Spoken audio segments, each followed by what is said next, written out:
What up? This is Rama Screen covering movies, TV, and entertainment, and here's my review of Disney Plus' new documentary series, Prop Culture. Hey, before you watch this review, please subscribe to my channel, press that like button, and ring that bell so you can get notified whenever I post new videos. And if you would like to help support this channel, please do so at patreon.com/ramascreen.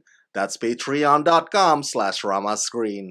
Let's rock this! First up, I would like to say thank you to Disney Plus for granting me the screener to the entire 8 episodes of this new show. Let me start by saying that I am not a collector. Hell, I don't even collect Blu-rays, strangely enough. Don't get me wrong, I love movies, but believe it or not, I don't like filling my room up with stuff. Maybe someday, when I have my own house, I could have a separate room set apart to store all kinds of memorabilia, from posters to Funkos to action figures or movie props, which is what this show highlights. For movie and Disney fans in general, Prop Culture will take you down memory lane.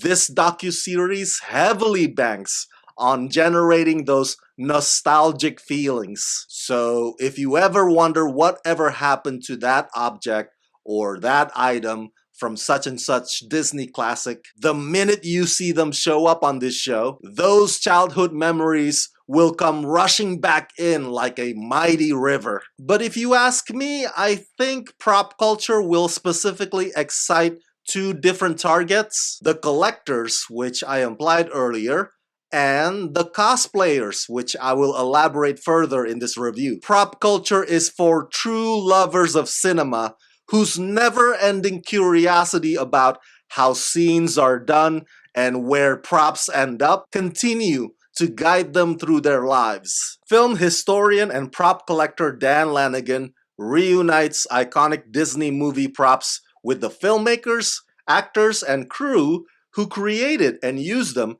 in some of Disney's most beloved films. Throughout this journey, Dan will recover lost artifacts, visit private collections, and help restore pieces from the Walt Disney archives to their original glory. Among the films featured this season are Pirates of the Caribbean: The Curse of the Black Pearl, Mary Poppins, Tron, Who Framed Roger Rabbit, and The Muppets Movie.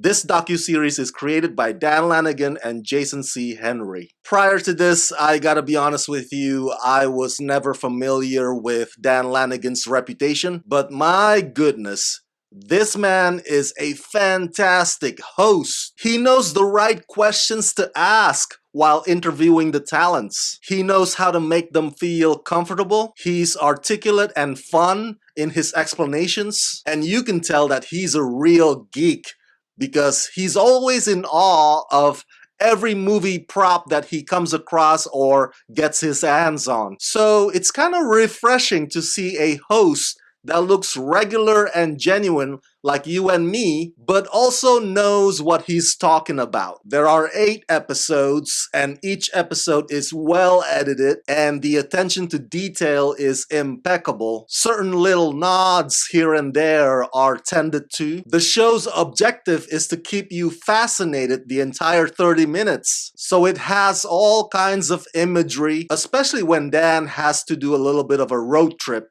Because turns out, not every movie prop is here in Los Angeles. Sometimes they wound up somewhere in the boonies out there in the Midwest. As Dan would tell you on this show, it's either restoration or replication. Some items may have been lost over time, but there are skilled craftsmen who can create a replica that looks very close to the original, and that eventually and ultimately becomes that cherished, priceless item. But for the ones that are still around, they went through a special process by which then their values got elevated. You would have to use gloves in order to touch them, or you may not be allowed to touch them at all. But the whole time I was thinking, man, how much do those items go street price online these days? I know, I'm bad.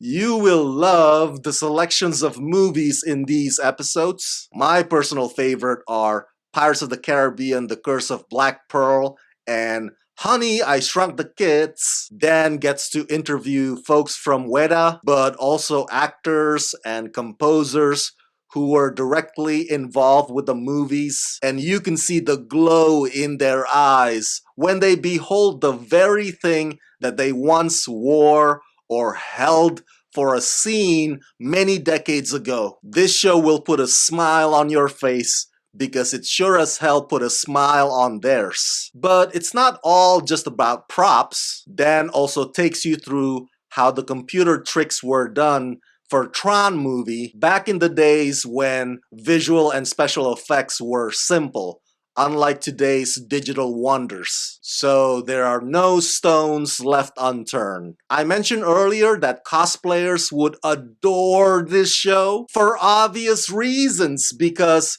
once a shot of a concept design or a storyboard or a costume comes on the screen, it'll give them a better idea on how to reach that level of authenticity for when they want to replicate it for their next Comic-Con. I mean, I know I would. This is just a wonderful show through and through. It's informative. It's heartwarming. It makes you appreciate being a movie fan. I think there should be a prop culture show like this for every studio, not just Disney movies only. Wouldn't that be awesome?